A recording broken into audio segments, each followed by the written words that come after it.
আপনি কি কখনো এমন একটি জগতে পা রাখার স্বপ্ন দেখেছেন যেখানে কিংবদন্তিরা বাস্তবতার সাথে মিলিত হয়, যেখানে প্রতিটি গলি ফিসফিস করে শতাব্দীর অতীতের গল্প? হরিদ্বারে আপনাকে স্বাগতম, সেই শহর যেখানে পৌরাণিক কাহিনী জীবন হয়। এখানে প্রতিটি পাথরের একটি গল্প আছে এবং প্রতিটি নদীর ঢেউ একটি গান গায়। সেই গানের সুরেই ডুব দিয়ে ঘুরে নেব হরিদ্বারের প্রতিটি অলিগলি।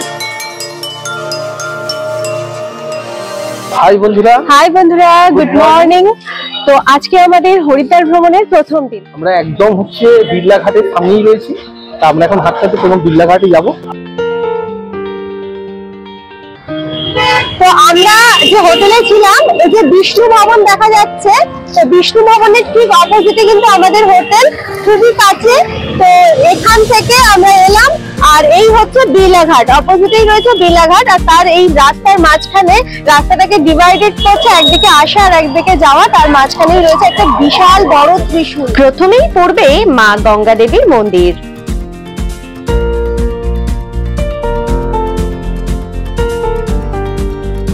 আরেকটু এগিয়ে কিন্তু একটি বজরংবলীর মন্দির রয়েছে এবং একটা বিশাল বড় বটগাছ, আর তার বাঁদিকেই রয়েছে কিন্তু বিড়লা ঘাট। তো চলুন বিড়লা ঘাটে যাওয়া যাক।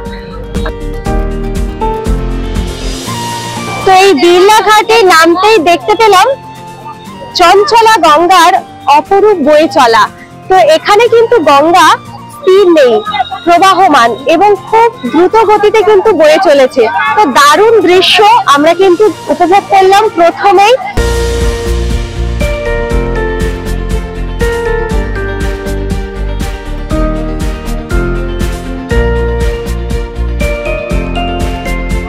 তো এখানে ঘাটের দু সাইডেই কিন্তু রেলিং দেওয়া রয়েছে এবং চেন দেওয়া রয়েছে। এখানে পুণ্যার্থীরা স্নান করছেন ওই চেন ধরেই কিন্তু, কারণ এত প্রবাহমান গঙ্গা যে মানুষ কিন্তু ভেসে চলে যেতে পারে, তো সেই জন্য চেনগুলো দেওয়া রয়েছে। বসেছে গঙ্গা মাকে পুজো দেওয়ার জন্য পুজোর সামগ্রী, জ্বলছে অগ্নিকুণ্ড। এরপর এই রাস্তাটি দিয়ে সোজা বেরিয়ে এলাম গীতা ভবনে। ভবনের ঠিক পিছন দিকেই রয়েছে কিন্তু মায়া দেবীর মন্দির। তো পবিত্র হরিদ্বার শহরে প্রধান দেবী হলেন মায়া দেবী। মা সতীর আরেক নাম মায়া। তার জন্ম এই হরিদ্বারের কঙ্খলে এবং সেখানেই বিবাহ, এবং স্বামীর অপমান সহ্য করতে না পেরেই এখানেই তার দেহত্যাগ। আর সেই দেহকে নিয়ে মহাদেব যে তাণ্ডব নৃত্য শুরু করেছিলেন, তার ফলে বিশ্ব ব্রহ্মাণ্ডকে বাঁচানোর জন্য ভগবান বিষ্ণু তার সুদর্শন চক্র দ্বারা সতীর দেহকে 51টি খণ্ডে বিভক্ত করে 51টি জায়গায় ছড়িয়ে পড়েছিল এবং এখানেই সতীর হৃৎপিণ্ড বা নাভি পড়েছিল, তাই এটি সতীপীঠ।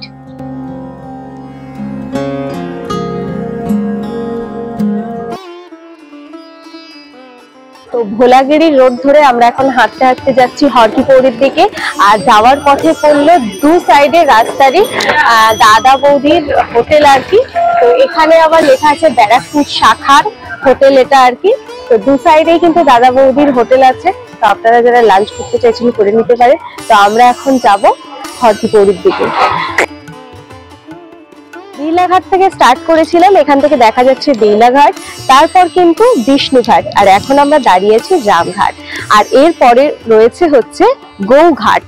যাওয়ার পথেই পড়বে বেশ কিছু আশ্রম। চলুন একটি আশ্রমে আপাতত ঘুরে দেখি।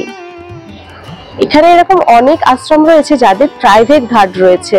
তো এই আশ্রমগুলোতে থাকলে কিন্তু এনাদের এই প্রাইভেট ঘাটে কিন্তু আপনারা স্নান করতে পারবেন। এবং এই যে রুমগুলো দেখুন, এখানে রুমগুলো রয়েছে এবং রুমের পুরো সোজাসুজি হচ্ছে ঘাটগুলো পড়েছে কিন্তু। এত গরু দেখে মনে হলো আমরা গৌঘাটের কাছেই চলে এসেছি।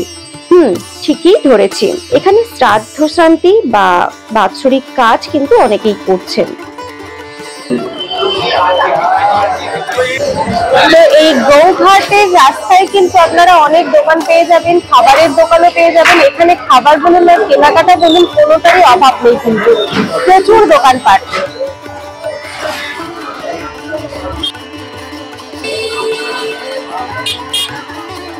চলে এলাম গৌঘাট বা হাতিপুল।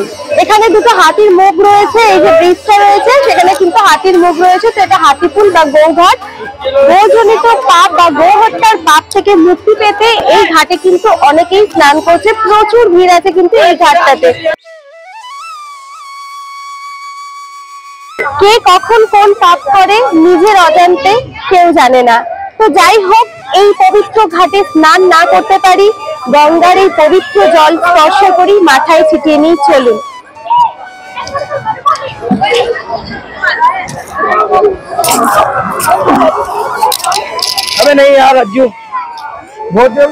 তো পাশেই কিন্তু রয়েছে হরকিপৌরি ঘাট, এখান থেকে কিন্তু মহাদেবকে দেখা যাচ্ছে।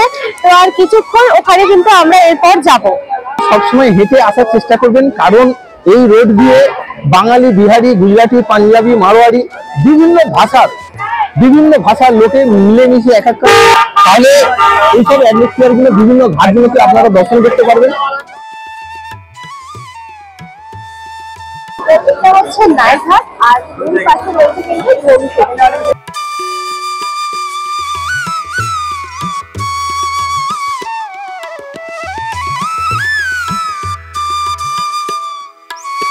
গঙ্গার এই অপূর্ব রূপ দেখতে বহু পুণ্যার্থী ছুটে আসেন দূর দূরান্ত থেকে।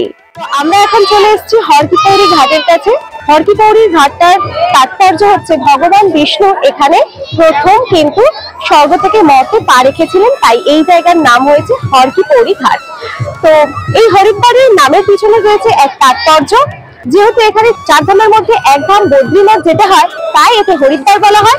আবার অন্যদিক দিয়ে দেখতে গেলে যারা শৈব অর্থাৎ শিবের উপাসক, তারা কিন্তু এখান থেকে কেদারনাথ যাচ্ছেন।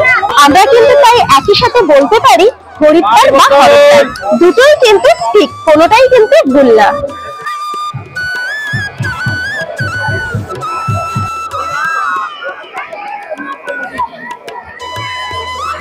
সমুদ্র মন্থন অনুসারে মহাজাগতিক পাখি গরুর অমৃতের কলস বহন করার সময় দুর্ঘটনাক্রমে অমৃতের 4 বিন্দু কিন্তু 4টি জায়গায় পড়েছিল, যথাক্রমে উজ্জয়িনী, নাসিক, প্রয়াগরাজ এবং হরিদ্বার। তো হরিদ্বারের এই হচ্ছে সেই জায়গা যাকে বলা হয় ব্রহ্মকুণ্ড। তো এই জায়গায় কিন্তু সেই অমৃতের এক বিন্দু কিন্তু পড়েছিল। তো সেই থেকেই কিন্তু হরিদ্বারে কুম্ভ মেলার সূচনা হয়। কুম্ভ মেলা প্রতি 12 বছর অন্তর অন্তর একবার হয় এবং লক্ষ লক্ষ পুণ্যার্থী এই পবিত্র জায়গায় আসেন স্নান করার জন্য। তো আজ আমরা চলে এসেছি সেই জায়গায় ব্রহ্মকুণ্ড, যেখানে অমৃতের এক বিন্দু পড়েছিল। তো চলুন তো জল স্পর্শ করি এবং মাথায় ছিটিয়ে নিই।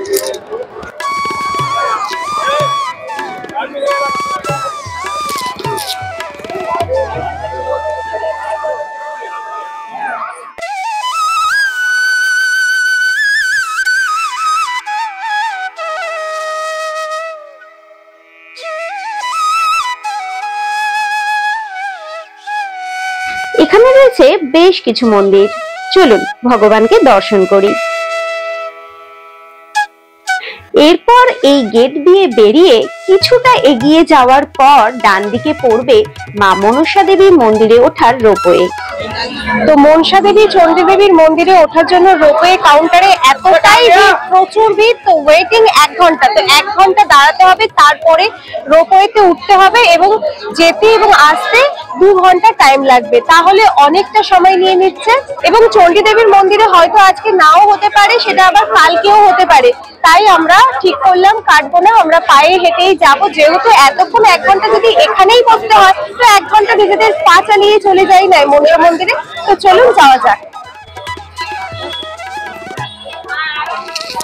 187টা সিঁড়ি রয়েছে বললেন আর কি একজন। জয় মা মনসা। তো আমাদের কিন্তু মানে আমার বাপের বাড়ির কুলদেবী হচ্ছে মা মনসা। এই 174টা সিঁড়ি কমপ্লিট হয়ে গেছে। এবার কিন্তু রাস্তা, চূড়ার রাস্তা আছে।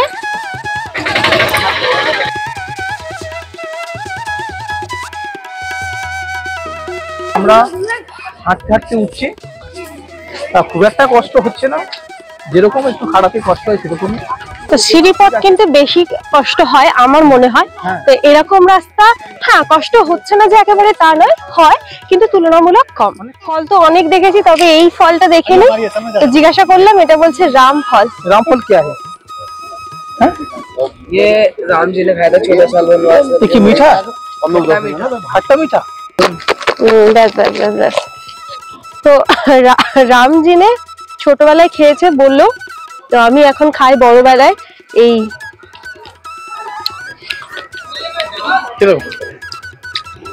একটু হালকা টক টক, কেমন বলবো, ভালো খেতে, খারাপ না, একটু অন্যরকম টক মিষ্টি মিলিয়ে।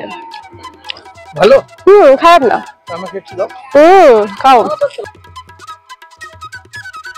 তো রামফলটা বেশ ভালোই খেতে, খারাপ না। আর রামফল গিয়ে জীবের অবস্থাটা একটু দেখুন, আমি মা কালী হয়ে গেছি। তো আজকে আমাদের বিবাহবার্ষিক 24শে ফেব্রুয়ারি, চলে এসেছি মনসা দেবীর মন্দিরে। মা মনসাকে পুজো দেবো। এই প্রবেশ দ্বার, এন্ট্রান্স গেট মায়ের।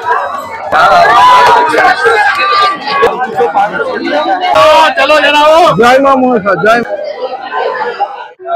তো উঠে তো গেছেন, কিন্তু নামার সময় আর হয়তো পাচ্ছেন না, কষ্ট হচ্ছে, তাহলে নামার জন্য এখানে কিন্তু 100 টাকা রোপওয়েতে করে আপনি অনলি শুধু এই মনসা দেবী থেকে নিচে নামতে পারবেন। তো আমরা এখন হাঁটা পথ ধরবো, সেটা হচ্ছে মন্দিরের ভিতর দিয়ে বাঁদিক দিয়ে যে রাস্তাটা গেছে সিঁড়িপথ, সেটা হচ্ছে হরকিপৌরি ঘাটের কাছে গেছে।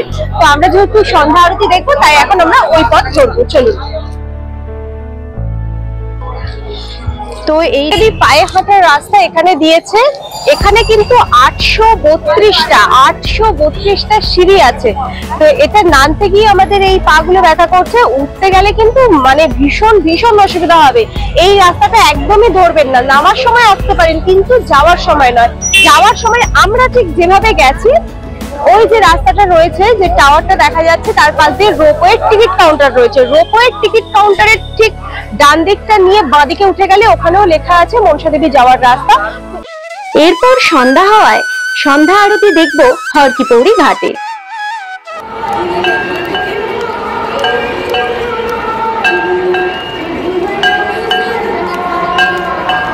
এটাই হচ্ছে হরিদ্বারের সেরা আকর্ষণ।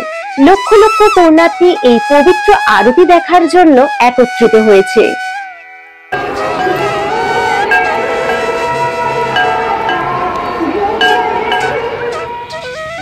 এরপর আর কি, মার্কেটিং আর খাওয়া দাওয়া করে হোটেলে গিয়ে টান টান করে ঘুম। তো মন আমার ভরে গেছে, কিন্তু গলাটা আমার ধরে গেছে। তবে এই ধরা গলাতেই আমি কিন্তু বাকি হরিদ্বার যা যা এখনো বাকি আছে সেই স্পট গুলো কমপ্লিট করব। তো বাকি স্পট গুলো কভার করার জন্য আবারও চলে এসেছি হরিদ্বারে। মাঝখানের দিনগুলো কাটিয়ে এলাম ঋষিকেশ, দেরাদুন, মসৌরি, তাই গলাটা এত ধরে গেছে। তবে আপনারা কিন্তু পরপর 2 দিন হরিদ্বারে এইভাবেই কাটাতে পারেন। আর এখন রয়েছে ভারত সেবাশ্রম সংঘেতে, এবং এখান থেকে একটা গাইড বেশ ভালো পেয়ে গেছে, যেটা হলুদ কার্ড এখান থেকে দিয়েছিল আর কি। আমাদের যে ঘর নিয়েছি তার বুকিং এর জন্য যে হলুদ কার্ডটি, তার ঠিক পিছনে রয়েছে 4 কিলোমিটারের মধ্যে কি কি পড়বে, 8 কিলোমিটারের মধ্যে কি কি পড়বে, আর কি কি আছে হরিদ্বারে দর্শনীয় স্থান। তো এটা পেয়ে আমাদের আরো ভীষণ সুবিধা হলো। তার একটাই কারণ, আমরা আজকে যাব স্কুটি নিয়ে। যদি গাড়ি চালাতে অসুবিধা না হয় তাহলে স্কুটি বেস্ট অপশন। তবে চিন্তার কিছু নেই, একটা অটো বুকিং করে ফেলুন আর ঘুরে নিন এই সব স্থানগুলি। তো প্রথমেই পড়লো মানব কল্যাণ আশ্রম।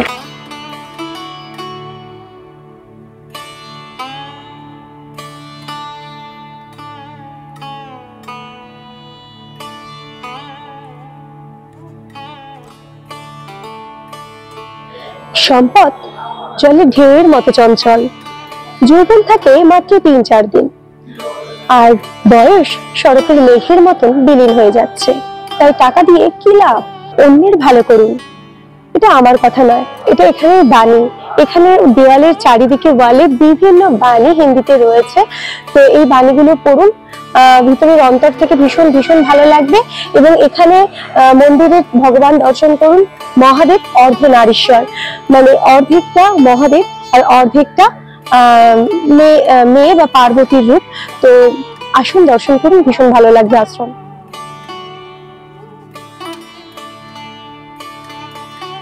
এরপর চলে এলাম জগৎগুরু আশ্রম।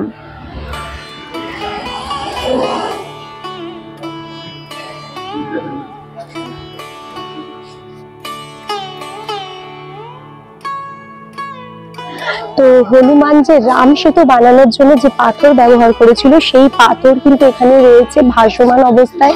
তো জলের ওপর অত ভারী পাথর কিন্তু এখনো পর্যন্ত ভাসছে।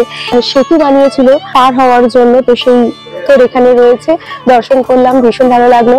তো আপনারা আসলে দর্শন করবেন। আর এখন আমরা খামখেয়ালি চোখ দিয়ে দর্শন করুন। তো নেক্সট চলে এলাম গীতা মন্দির।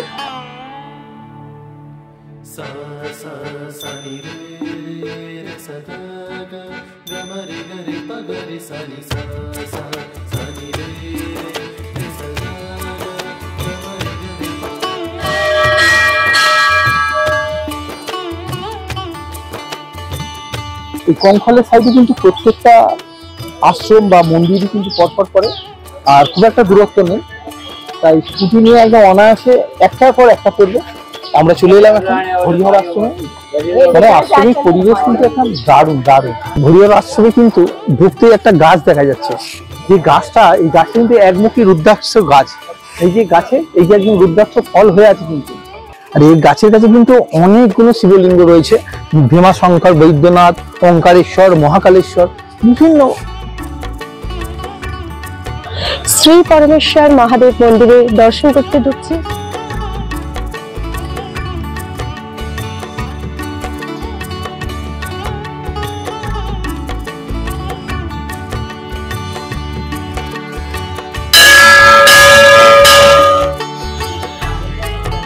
চলে এলাম কঙ্খলের এক অন্যতম জায়গা, যেখানে না এলে হয়তো হরিদ্বারের একটা অংশই বাকি থেকে যেত।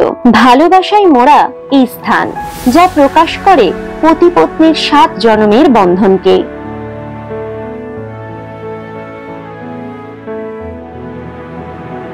এটি হলো দক্ষ প্রজাপতি মন্দির, যেখানে মা সতীর পিতা দক্ষ রাজা অশ্বমেধে যজ্ঞের আয়োজন করেছিলেন। তো আমরা চলে এসেছি সেই দক্ষ রাজার যজ্ঞের কুণ্ডের কাছে। দেবী পার্বতী মা এই কুণ্ডেতে তার পিতার কাছে তার স্বামীর অপমান সহ্য না করতে দিয়ে এই কুণ্ডের আগুনে ঝাঁপ দিয়েছিল। তো চলুন আজ আমরা খামখেয়ালির চোখ দিয়ে সেই কুণ্ড দর্শন করবি। আর এই দক্ষ প্রজাপতি মন্দিরের ভিতর দিয়ে বয়ে চলেছে নদী। পাশ দিয়ে নদী বয়ে যাওয়ার পরিবেশটাকে একেবারে আলাদা, ভীষণ ভালো লাগে কিন্তু। আর মন্দিরের ভিতর দিয়ে যে নদীটা গেছে, এখানে স্নান করারও ব্যবস্থা রয়েছে, আর মহিলাদের ড্রেস চেঞ্জ করার জায়গাও রয়েছে।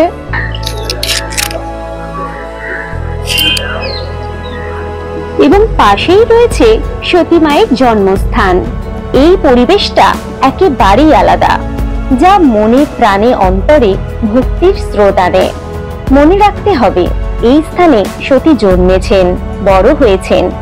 এখানেই সতী ও শিবের অগ্নি সাক্ষী করে বিবাহ হয়েছে। পতি প্রেমের আবেগে এখানেই সতীর মৃত্যু।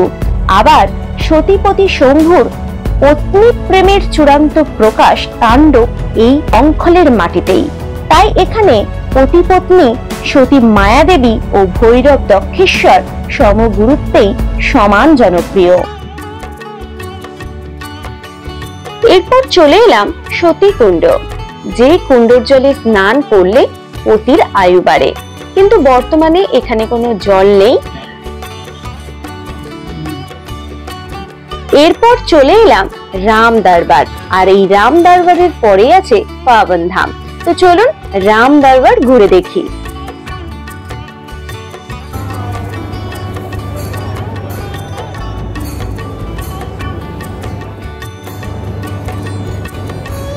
এই পাথরটির ওজন 21 কিলো 800। এই পাথরটি কিন্তু জলে ভাসমান অবস্থায় রয়েছে। রাম সেতু নির্মাণ করার সময় হনুমান যে পাথর ব্যবহার করেছিল, এটাই হচ্ছে সেই পাথর। এখানে কিন্তু প্রত্যেকটা মন্দিরে এই পাথর কিন্তু আপনারা দেখতে পাবেন। উপরে আসার জন্য 5 টাকা করে টিকিট করলো, 10 টাকা অনুদান 10 লাগলো আর কি। তো এবারে উপরেও এসে গেছি, ভীষণ সুন্দর, চলুন ঘুরে নিই।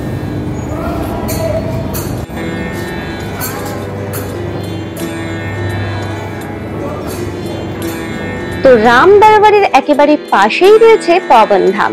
চলে এসেছি পাবন ধাম।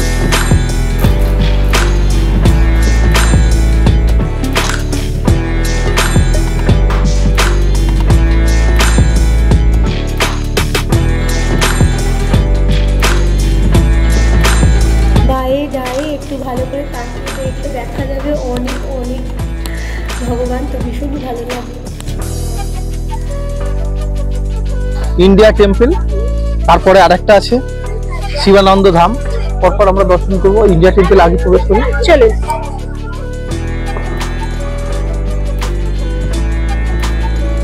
কোথাও ঘুরতে এসে কিছু ছবি ক্যামেরা বন্দি করতে তো ভীষণই ভালো লাগে। তো তার জন্য এখানে কিন্তু ভালো ব্যবস্থা, 10 টাকা দিয়ে আপনারা ক্যামেরা ভিডিও করতে পারেন। তো আমরা কেটে নিলাম 10 টাকার বিনিময়ে টিকিট, আর কিছু সিন কিছু স্মৃতিকে ফ্রেম বন্দি করে নিলাম আমাদের নিজেদের মোবাইল বা ক্যামেরাতে।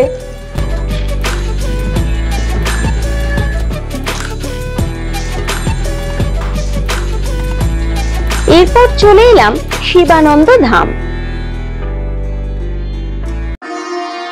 এখানে কিন্তু প্রত্যেকটা মন্দিরেই গুফা রয়েছে। তো এই গুফা থেকে ঠাকুর দর্শনের অভিজ্ঞতা দারুণ লাগলো কিন্তু।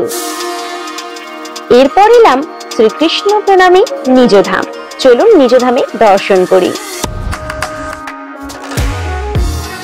এখানেও টিকিট মূল্য জনপ্রতি 5 টাকা আর ভিডিওগ্রাফি 10 টাকা।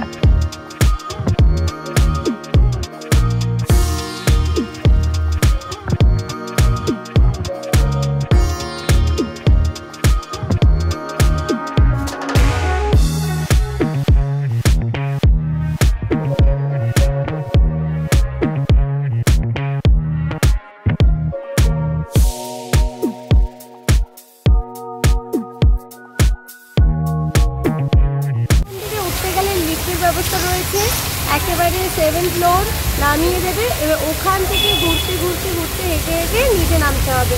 তো ভীষণই ভালো, এক একটা ফ্লোরে এক একটা জায়গা রয়েছে, ভীষণই ভালো লাগবে। আসলে এই মন্দিরটি অবশ্যই দর্শন করবে।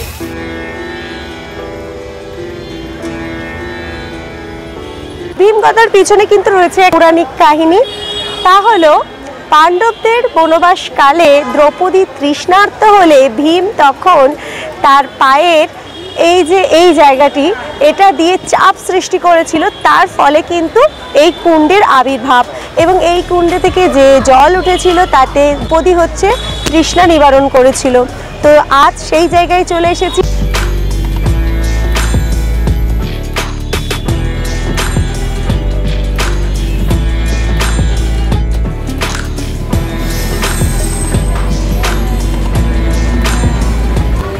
ঘোরা শেষে কিছু খাওয়া দাওয়া থাকবেই, তো মোমো নিলাম, চাউমিন। আজকের আমরা দুটো সাইড কঙ্খল আর হরিদ্বার সাইড করলাম। সেই দুটো যদি আপনারা গাড়ি রিজার্ভ করেন তাহলে আপনাদেরকে খরচা পড়বে ওই 1500 থেকে 1600 টাকার মতো। হ্যাঁ, একটু বার্গেনিং করে নেবেন, একটু বেশি বলবেন, একটু বার্গেনিং করে চেষ্টা করবেন একটা দিনে দুটো সাইড কমপ্লিট করে নেওয়ার। তার ফলে কিন্তু ভালোই হবে, কারণ একটা সাইডে গেলে একটু খরচা বেশি হয়ে যাবে। গোলাপ ফুল গরম, ভালো খেতে ভালো খেতে। তো একটু কেনাকাটা শুরু হয়ে গেছে। তা সকালবেলায় স্কুটি নিয়েই আমাদের যাত্রা শুরু করেছিলাম, আর এই বালাজিতেই আমরা স্কুটি জমা দিচ্ছি। ছিল আমাদের হরিদ্বার ভ্রমণের টোটাল ফুল ট্যুর গাইড। যদি ভিডিওটি ভালো লাগে তাহলে অবশ্যই একটি লাইক আর বেশি বেশি শেয়ার এবং চ্যানেলটি সাবস্ক্রাইব অবশ্যই করবেন। সবাই ভালো থাকবেন, সুস্থ থাকবেন, ধন্যবাদ।